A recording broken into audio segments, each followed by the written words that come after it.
வணக்கம் நேர்களே. இன்றைய தினம் நாம் பேசப்போவது advance equity valuation technique. So மெயினாக வேல்யூவேஷன் என்பது எல்லாத்துக்குமே ரொம்ப முக்கியமானது.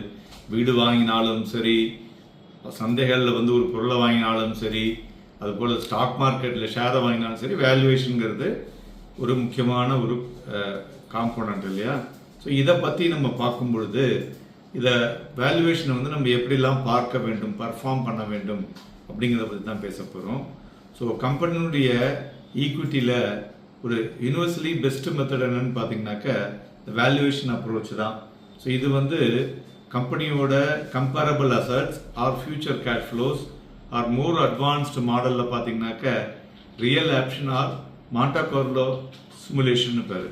ஸோ இதெல்லாம் நமக்கு ஒரு பர்ஃபெக்டான ஒரு இன்புட்டை கொடுக்கும். மெயினாக ரிலேட்டிவ் வேல்யூவேஷன் அப்படின்னு என்னென்னு பார்த்தீங்கன்னாக்க இது based on P/E price by earnings, EV by EBITDA or P/B.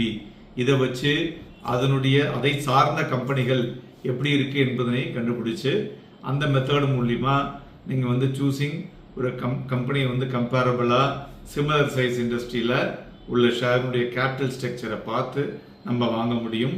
இந்த ratio appropriate for sectors. For example, ஒரு ஏர்லி ஸ்டேஜ் டெக்னாலஜி ஃபார்ம் இருக்குன்னா அதுக்கு இந்த பிபிஎஸ் வச்சு கண்டுபிடிக்கலாம். ஸோ இது ஒன் டைம் இன்சூரன்ஸ் கன்சிஸ்டன்சியை நமக்கு கொடுக்கும்னு சொல்லலாம்.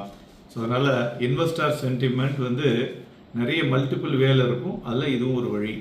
அடுத்தது பார்த்தீங்கன்னாக்க டிஸ்கவுண்டட் கேஷ் ஃப்ளோ. ஸோ இது ஒரு இன்ட்ரென்சிக் வேல்யூவேஷனை வைத்து கண்டுபிடிக்கிறது. இதன் மூலியமாக அந்த free cash flow discounted appropriate rate இருக்கும் பொழுது அது என்ன ரேட்டு வரலையும் போக முடியும் அப்படிங்கிறத ஒரு கீ டிரைவர் திஸ் எஃபெக்ட் த வேல்யூவேஷனை பார்க்குறது. தென் ரெசிடுவல் இன்கம் வேல்யூவேஷன் RIVன்னு சொல்லுவாங்க. இது இந்த டிஸ்கவுண்டட் கேஷ் ஃப்ளோவிலேருந்து இந்த ப்ரெசன்ட் வேல்யூவை கண்டுபிடிச்சு அந்த ப்ரெசன்ட் வேல்யூவோட இந்த ஃபியூச்சர் இன்கம் எக்ஸீட் ஆகுதா எப்படிங்கிறத கண்டுபிடிக்கும் பொழுது ஒரு கான்ஃபிடன்ஸ் இந்த குவாலிட்டி ஆஃப் த அக்கௌண்டிங்கில் நமக்கு கிடைக்கக்கூடும். அதே மாதிரி எஸ்டிமேஷன் ஆஃப் காஸ்ட் ஆஃப் ஈக்விட்டின்னு தெரியும். அடுத்தது ரியல் ஆப்ஷன் வேல்யூவேஷன் ROV.